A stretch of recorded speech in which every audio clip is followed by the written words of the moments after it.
बिस्मिल्लाहिर्रहमानिर्रहीम। अस्सलाम वालेकुम।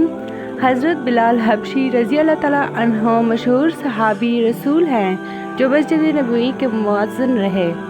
कबूल इस्लाम से कबल आप एक काफिर के ग़ुलाम थे।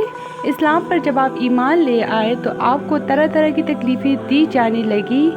आमिया बिन खल्फ जो मुसलमानों का सख्त तरीन दुश्मन था, उनको सख्त गर्मी में दोपहर के वक्त तपती हुई रेत पर सीधा लटा कर इनके सीने पर पत्थर की बड़ी चट्टान रख देता था ताकि वो हरकत ना कर सके, और चाहता था कि आप या तो इस हाल में मर जाए या ज़िंदगी बचाने के लिए इस्लाम से हट जाए। मगर वो इस हालत में भी यही कहता था कि माबूद एक ही है।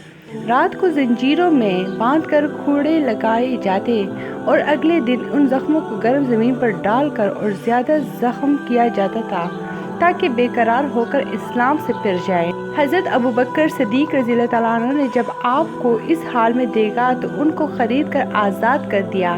चूँकि अरब के बुत परस्त अपने बुतों को भी माबूद कहते थे, इसलिए उनके मुकाबले में इस्लाम की तालीम तौहीद की थी, जिसकी वजह से हज़रत बिलाल रज़ी अल्लाह तआला अन्हु की ज़ुबान पर एक ही कलमे का विर्द था।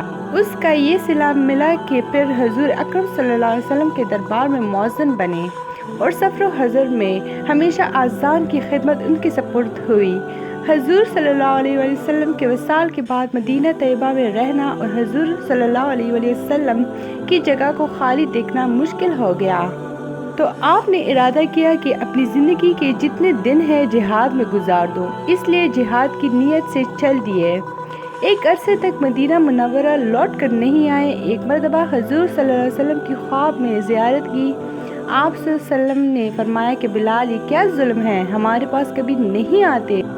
तो आँख खुलने पर मदीना तैयबा हाजिर हो गए। हज़रत हसन रज़ी अल्लाह तआला अन्हु और हुसैन रज़ी अल्लाह तआला अन्हु ने आज़ान की फरमाइश की। लाडलों की फरमाइश ऐसी नहीं थी कि इनकार की गुंजाइश होती। जब आपने आज़ान कहना शुरू की तो मदीने में हुज़ूर सल्लल्लाहु अलैहि वसल्लम के ज़माने की आज़ान कानों सुनकर कोहराम मच गया। औरतें तक रोती हुई घरों से निकल पड़ी। चंद रोज़ क़याम करने के बाद वापस हुए और 60 हिजरी के करीब दमिश्क में आपका विसाल हुआ।